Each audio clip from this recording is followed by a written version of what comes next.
Hello বন্ধুরা, সবাই কেমন আছেন? আজকে আমার শখের চুলের কুরবানি দেয়া হবে। আজকের দিনটার জন্য আমি প্রস্তুত ছিলাম না। হঠাৎ করে সিদ্ধান্ত নেওয়া হলো আমার চুলটা কেটে ফেলতে হবে। অনেক শখের চুল ছিল, 1.5 বছর ধরে লালন পালন করছে চুলটাকে।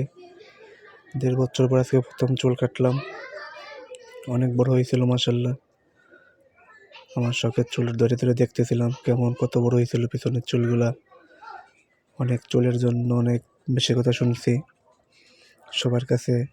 কেউ ভালো বলছে, কেউ খারাপ বলছে, তাই আর চুলটাকে রাখা হলো না।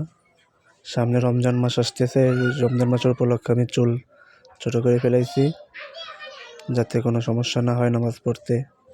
আমার চুলটা অনেক বড় হয়ে গেছিলো পিছনে।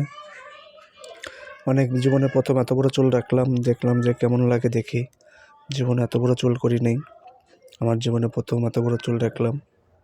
তাই একটু শখের বসে অনেক দিন চুলটাকে রাখছিলাম। যারা পছন্দ করছিলেন সবাইকে ধন্যবাদ, আর যারা চুল পছন্দ করেন না তাদেরও ধন্যবাদ। জানি এত বড় চুলে আমাকে ভালো লাগে নাই, তারপর আমি শখ করে রাখছিলাম, দেখি কত বড় হয়। মাশাআল্লাহ অনেক বড়ই হয়েছিল আমার চুলটা, তাই আর রাখতে পারলাম না। আজকে কাটাই লাগলো চুলটাকে। সবাই দোয়া করবেন আমার জন্য যাতে সুস্থভাবে থাকতে পারি। অনেক মাথা ব্যথা করতেছিল চুলটার জন্য, অনেক অসুস্থ হয়ে পড়তেছিলাম বারে বারে।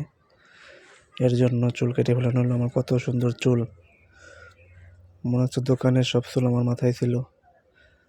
দোকানদারের দোকান ভরে গেছিল চুলে।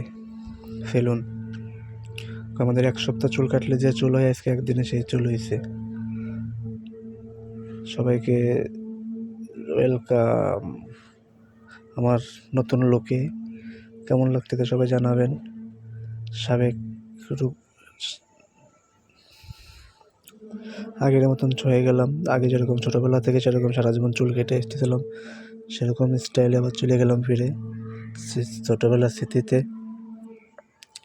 সবাই বলবেন কেমন লাগতেছে আমাকে, চুল বড় থাকতে কেমন লাগে আর চুল ছোটো করতে এখন কেমন লাগতেছে, সবাই জানাবেন। সবার জন্য ধন্যবাদ ও শুভ